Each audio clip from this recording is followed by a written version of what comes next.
OPOS என்பது one pot one shot. சமைக்கும் முறையை எளிமைப்படுத்தவும் எரிபொருள் சிக்கனத்தை மனதில் கொண்டும் உருவாக்கப்பட்ட சமையல் முறைதான் இந்த OPOS. இந்த முறையில் சுவையாக சமைப்பதற்கு உங்களுக்கு ஸ்டாண்டர்ட் OPOS எக்யூப்மெண்ட்ஸ் மற்றும் ஸ்டாண்டர்ட் OPOS ரெசிபிஸ் தேவைப்படும். அது பற்றிய கூடுதல் விவரங்களுக்கு 9965557180 என்ற எண்ணை தொடர்பு கொள்ளவும். Welcome to OPOS kitchen. இன்னைக்கு நம்ம ஒரு பிரியாணி ரெசிபி தான் பார்க்க போகிறோம். பிரியாணினா நார்மலாக வந்து நிறைய பிரியாணி நீங்கள் பார்த்துருப்பீங்க. நம்ம சேனலும் நிறையா போட்டுக்கிட்டு இருக்கோம். தலப்பாக்கட்டி பிரியாணி, ஆம்பூர் பிரியாணி, ஹைதராபாத் பிரியாணி எல்லாமே பார்த்துட்ருக்கோம். இன்றைக்கி வந்து ஒரு கேரளா ஸ்பெஷல் வந்து காலிகட் பிரியாணி பார்க்க போகிறோம். என்னோட சேர்ந்து எக்ஸ்பீரியன்ஸ் பண்ணுறதுக்கு இன்றைக்கி நியூலி மேரிட் கப்பல் வந்து பிரியா அண்ட் சதீஷ் வந்திருக்காங்க. வாங்க பார்க்கலாம். ஹாய் ஹாய், எப்படி இருக்கிறீங்க? நல்லாயிருக்கும். ஓகே, நியூலி மேரிட் கப்பல் எப்படி போயிட்டுருக்கு லைஃப்லாம்? நல்லா போயிட்டுருக்கு, ரொம்பவே நல்லா போயிட்டுருக்கு. ஓகே, இன்னமும் போகிற நாட்களும் நல்லாவே போவோம் உங்களுக்கு.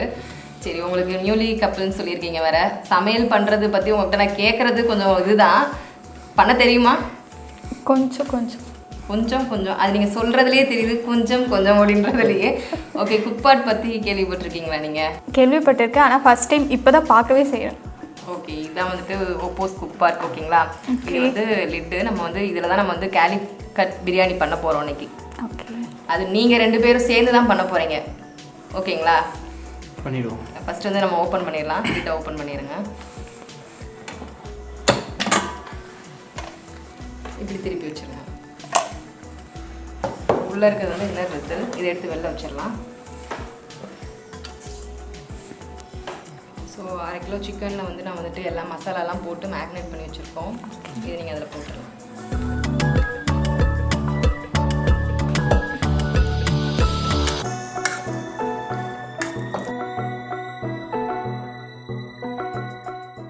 அரை லிட்டர் தண்ணி எடுத்து வச்சிருக்கு. ஓகே, இதுவே போடணும். அது தண்ணி வந்து அதில் ஊற்றிடுங்க. எல்லாத்தையும் ஊற்றிடுவா? எல்லாமே ஊற்றிடுங்க. இதை லைட்டாக மிக்ஸ் பண்ணி விட்டுருங்க. ஃபுல்லாக கலக்கணுமா? அப்படி இல்லை, கலக்கலாம் கலக்கலாம். ரைஸ் வந்து 400 கிராம்ஸ் எடுத்து வச்சுருக்கு. நம்ம வந்து பாஸ்மதி ரைஸ் வந்து எடுத்து ஒரு 1 மணி நேரம் ஊற வச்சு வச்சுருக்கோம். சரிங்களா, அதையும் அதில் போட்டுருங்க.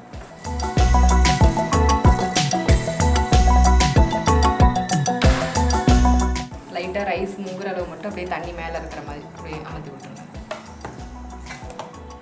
நான் அப்போ அந்த மசாலாலாம் போய் அந்த ரைஸில் போய் சேரும் இல்லைங்களா. இப்போ நம்ம இதில் வந்து சிக்கன், ரைஸ், தண்ணியெல்லாம் ஊற்றியாச்சு. இப்போ நம்ம உள்ளே எடுத்து வச்சிடலாம் குக்பாட்டில். பிரியாணி இவ்வளோ தானா? பிரியாணி இன்னும் வந்து நம்ம தம் வைக்கிறது மட்டும் தான், ரைஸ் வேகிறது மட்டும்தான். ரொம்ப ஈஸியாக இருக்குல்ல? அதுவும் எங்கள் லைஃப்லேயே நாங்கள் ஃபஸ்ட் டைம் பிரியாணி செய்வோம். லிட்டை மூடிடலாம். உங்கள் லைஃப்னா 1 மாதம் தான் ஆயிடுச்சு. புரிந்து இத்தனை வருஷம் ஆயிடுச்சுல. இப்போ க்ளோஸ் பண்ணுங்க. இப்போ க்ளோஸ் பண்ணியாச்சு. இப்போ நம்ம வந்து மெனுவில் போய் செட் பண்ண போகிறோம். மெனுவில் போயிட்டு ப்ளஸ் சிம்பிள் இருக்கு இல்லைங்களா, இதில் அமுத்துனிங்கன்னா சிக்கன் பிரியாணி மோடு வரும், CBIRன்னு வரும். வந்துருச்சுங்களா, இதில் போய் ஆன் பண்ணலாம். இப்போ வந்து இது வந்து வெண்ட் வந்து ஓப்பனில் இருக்குது. பிரியாணிக்கு வந்து நம்ம நார்மல் குக்கரில் வந்து நம்ம விசில் வைப்போம் இல்லைங்களா. ஓகே, ஸோ அது மாதிரி தான் இதுக்கு. ஒரு சில டிஷ்க்கு வந்துட்டு வெண்ட் ஓப்பனில் இருக்கணும், ஒரு சில இதில் வந்து நம்ம க்ளோஸில் இருக்கணும் இருக்கோம். நம்ம விசில் போடுவோம் இல்லைங்களா நார்மல் குக்கரில், அந்த மாதிரி தான் இது.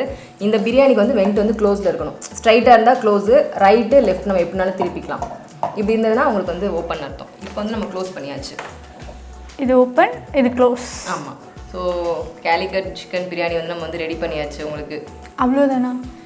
அவ்வளோதான். இப்போ நம்ம எல்லாமே போட்டாச்சு. மேக்னேட் பண்ணி வச்சுருந்தோம் இல்லையா சிக்கனில். ஓகே. ஸோ அதில் வந்து நான் என்னென்ன போட்டிருக்கேன் அப்படின்னா, சிக்கன் 1/2 kg போட்டிருந்தோம் இல்லைங்களா, அதில் வந்து தேங்காய், புதினா இருக்கு இல்லைங்களா, புதினா போட்டிருக்கு. இது கேரமலைஸ்டு ஆனியன். நம்ம வந்து பிரியாணிக்கு நார்மலாக வந்து வெங்காயம்லாம் வதக்கி தான் போடுவோம்.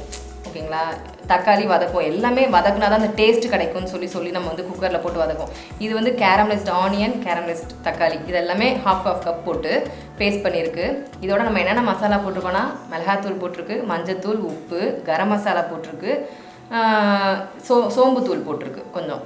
ஓகே, மிளகு வேணும்னா. ஆக்சுவலி வெளியிலே ப்ரிப்பேர் பண்ணிவிட்டு பாயிலுக்கு மட்டும் உள்ளே யூஸ் பண்ணிக்கிறோம். நம்ம சிக்கனையும் நம்ம போட்டு வதக்கணும் அப்படின்றது கிடையாது. இப்போ உங்களுக்கு தெரியும், நம்ம எடுத்து ஓப்பன் பண்ணதுக்கப்புறம் உங்களுக்கு நீங்களே பாருங்கள் சிக்கன் எவ்வளோ நல்லா வெந்திருக்கு, ரைஸும் குக் ஆகிருக்கா, எப்படி பதம்லாம் கரெக்டாக வந்திருக்கா அப்படின்னு சொல்லிட்டு. ஏன்னா பிரியாணினாலே உங்களுக்கு அந்த பதம், அந்த ஸ்ட்ரக்சர் தானே நம்மளுக்கு வந்து முக்கியம் இல்லைங்களா. குழஞ்சிருச்சுன்னா அது நார்மல், அப்புறம் வந்து அது வந்து வெண்பொங்கல் ஆகிடும். பிரியாணினா உங்களுக்கு அந்த இதுக்கு வரணும் அப்படின்னும் போது நீங்கள் வந்ததுக்கப்புறம் நீங்கள் பாருங்கள் அந்த அவுட்புட் எப்படி வந்திருக்குன்னு. சரி ஓகே, இப்போ இது வந்து நீங்கள் எதுவுமே வதக்காமல் அப்படியே போட்டு லேயராக போட்டு வச்சுருக்கீங்களா? இது அடி பிடிக்கிறதுக்கான வாய்ப்பு இல்லையா? 20 நிமிஷம் அப்படியே அதிலே இருக்குது. ஆமாம், இல்லை இது வந்து அடியெல்லாம் பிடிக்காது உங்களுக்கு. சரிங்களா, நம்ம வந்துட்டு சிக்கன் வந்து மசாலா எல்லாமே போட்டு தான் வச்சுருக்கோம் இதில். ஸோ நீங்கள் சொல்கிற மாதிரி எண்ணெயெல்லாம் எதுவுமே ஊற்றலை, நம்ம வெறும் சிக்கன் தான் போட்டிருக்கோம். உங்களுக்கு அந்த இது வந்துட்டு டவுட் வந்து நீங்கள் வெளியில் எடுக்கும்போது தெரியும் அடி பிடிக்கலை அப்படின்றது. நீங்களே வந்து லைவாக வந்து பார்ப்பீங்க. இப்போ இதில் வந்து நம்ம வந்து ஆயில் போடவே இல்லை. இப்போ ஆயில் போடலைன்னா சம்டைம்ஸ் வந்து ரைஸ் வந்து பிரியாணி வந்து குலைவாக வரும், அந்த மாதிரி விஷயங்கள்லாம் இருக்குல்ல, அந்த மாதிரியான இஷ்யூஸ் இருக்காது. நீங்கள் சொல்கிறது கரெக்ட் தான். ஏன்னா நம்ம எவ்வளோ ஆயில் ஊற்றுறோம் அதுக்கு ஏற்ற மாதிரி தான் பிரியாணி வந்து உங்களுக்கு வந்து நல்லா வரும். இதில் வந்து நம்ம மேக்னேட் பண்ணி வச்சுருக்கோம் இல்லைங்களா சிக்கன், அதில் வந்துட்டு 1 ஸ்பூன் வந்து நெய் மட்டும் ஊற்றிருக்கு. ஓகேங்களா, அந்த தாளுவை நம்ம தாளிப்போம் இல்லைங்களா, அது வந்துட்டு தாளுவன்றது வந்துட்டு பட்டை, கிராம்பு, லவங்கம், ஏலக்காய் இதெல்லாமே ஸ்பைசஸ் வந்துட்டு பிரியாணிக்குனே உள்ள ஃப்ளேவர்ஸில் அதை நம்ம போட்டிருக்கோம். அதுக்கு வந்து 1 ஸ்பூன் நெய் போட்டிருக்கோம். அது போக சிக்கனில் வந்து ஜூஸ் வரும் உங்களுக்கு, அந்த தண்ணி. சிக்கன் நார்மலாக வேக வச்சுனாலே தண்ணி விடும் உங்களுக்கு, அந்த ஜூஸ்லேயே உங்களுக்கு வந்து குக் ஆகிடும். வராது. இப்போ இது 20 மினிட்ஸ் இருக்குது. இது வந்து சிக்கன் ஓவர் குக் ஆகிறது அந்த மாதிரி விஷயங்கள் இல்லை, அது வந்து நம்ம போடுற கறிக்கு ஏற்ற மாதிரி அதுவே வந்துட்டு டைம் செட் ஆகிக்கும். நம்ம 20 மினிட்ஸ் வச்சுருக்கோம். ஸோ உங்களுக்கு வந்துட்டு ஓவர் குக்கும் ஆகாது, அண்டர் குக்கும் ஆகாது, நல்லா கரெக்டான இதில் வந்து வெந்து நிற்கும். ஏன்னா நான் வந்து இந்த இப்போ குக் வித் கோமாளியெல்லாம் பார்க்கும்போது அங்கே செஃப்லாம் சொல்லுவாங்க சிக்கன் குக்கிங் டைம் வந்து I think 7 to 8 minutes something ஏதாவது சொல்லுவாங்க. ஆமாம், இதுலேயே நம்ம வந்து வைக்கிறோம். சிக்கன்ற மோடில் வச்சோம்னா வந்துட்டு 7 மினிட்ஸ் தான் காட்டும். இப்போ நம்ம வந்து பிரியாணிங்கிறனால CBIR மோடில் வச்சுருக்கோம். ஓகேங்களா, அது வந்துட்டு 20 மினிட்ஸ். ஏன்னா நம்ம போட்டிருக்க சிக்கனு, ரைஸு, மசாலாலாம் ஒன்றாகணும்.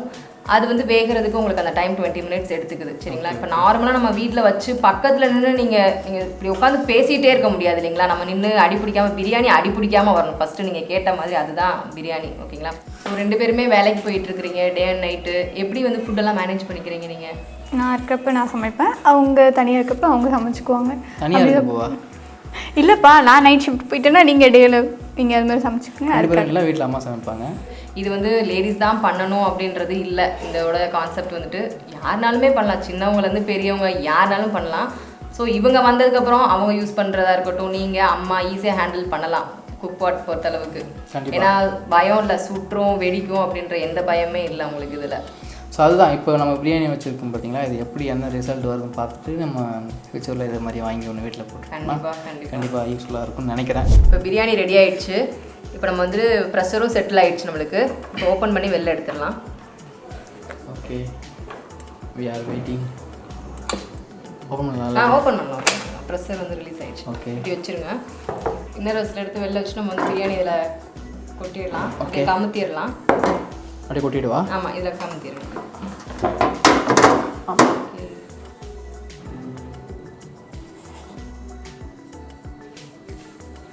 ஸோ இப்போ வந்து பிரியாணி நம்ம கொட்டியாச்சு. இதில் நம்ம வந்து லைட்டாக உடச்சி விட்டு, பார்க்கவே நல்லா இருக்கு.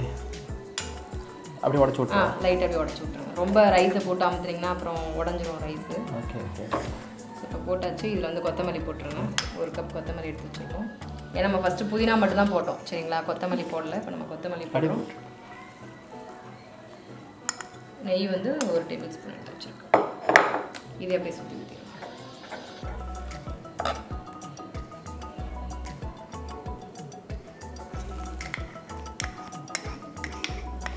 ஓகே, இப்போ வந்து பிரியாணி நல்லா நம்ம கொத்தமல்லி நெய்யெல்லாம் நல்லா கிளறி விட்டுருங்க. சாதம் எடுத்து இது மேலே இப்படி எடுத்துருங்க. ரைஸ் உடையாதான்? இல்லை, அதுதான் இப்போ நம்ம கிளறோம் இல்லைங்களா, அதுக்கு தான் இந்த மாதிரி கரண்டி வச்சுருக்கோம். நம்ம போட்டு கிண்டுனா தான் உங்களுக்கு உடையும். ஐ திங்க் சிக்கன் ரொம்ப நல்லா வந்திருக்குன்னு நினைக்கிறேன். அது உடையுது சிக்கன். ஆமாம், மசாலா எல்லாம் சேர்கிற மாதிரி மட்டும் நம்ம கிளறி விட்டால் போதும். ஆமாம், சிக்கன் நல்லாவே சூப்பராக குக் ஆகிருக்கு. வாசம் நல்லா வருதுல்ல.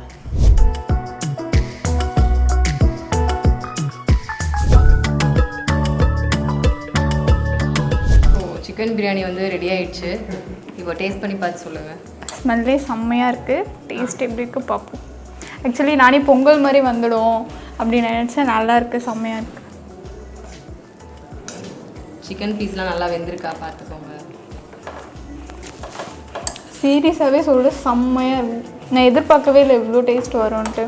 ஓகே, ஏன்னா நீங்கள் வந்துட்டு டே அண்ட் நைட் 2 பேருமே ஒர்க் போயிட்டுருக்கனால வீட்டில் செய்கிறத விட கடையில் மோஸ்ட்லி வாங்கி சாப்பிடுவீங்க. ஏன்னா பிரியாணி நிறையா சாப்பிட்ருப்பீங்க. இன்னைக்கு குக்பாட்டில் பண்ணும்போது பிரியாணி எப்படி வந்திருக்கு உங்களோட எக்ஸ்பீரியன்ஸ் சொல்லுங்கள். இல்லை, உண்மையாகவே வந்து நானுமே எதிர்பார்க்கவே இல்லை. பிரியாணி சத்தியமாக வேறு லெவலில் வந்திருக்கு. நான் வந்து இதில் வைக்கும்போது இந்த லெவல்லலாம் கரெக்டாக பத்துமா இல்லை வந்து அதிகமாக ஓவர் ஆகிடுச்சுன்னா ஒரு மாதிரி குழஞ்ச மாதிரி ஆகிடுமா அப்படின்னு சொல்லி யோசித்தேன். பட் செமையாக வந்திருக்கு, நல்லா உதிரியாக வந்திருக்கு. சிக்கன் நல்லா வந்திருக்கு. மெயினே சிக்கன் கூட மசாலா சேர்ந்து நல்லா மிக்ஸ் சிக்கன் வந்து அந்த 20 மினிட்ஸ் வைக்கிறதுனால நான் முன்னாடியே கேட்டிருந்தேன் 7 மினிட்ஸ் 8 மினிட்ஸ் தான் பண்ணோம். 20 மினிட்ஸ் வைக்கிறதுனால நல்லா ரப்பரி ஆகிடுமான்னு சொல்லி யோசித்தேன். ஆனால் பட் அந்த மாதிரி இல்லாமல் நல்லாவே வந்து கிளறும் போது நல்லா உடையுது, நல்ல பார்க்கவே நல்லா இருக்கு, சாப்பிட்றதுக்கும் நல்லா இருக்கு. உண்மையாகவே ஜூஸ் எல்லாம் நல்லா சிக்கன்ல இறங்கி நம்ம மேக்னேட் பண்ணி வச்சிருந்தனால வேற அது வேற நல்லா சூப்பரா இருந்திருக்கு. பிரியாணி மாதிரியே கரெக்டாக வந்திருக்கு. அதுதான் main thing. Okay, so biryani இன்னைக்கு என்ஜாய் பண்ணுங்க. உங்களோட சேர்ந்து இன்னைக்கு நாங்களும் வந்துட்டு எங்களோட சேர்ந்து நீங்கள் எக்ஸ்பீரியன்ஸ் பண்ணதில் ரொம்ப சந்தோஷம். தேங்க்யூ. தேங்க்யூ. எங்களுக்குமே வந்து இது ஒரு புது வகையான எக்ஸ்பீரியன்ஸாக இருக்குது.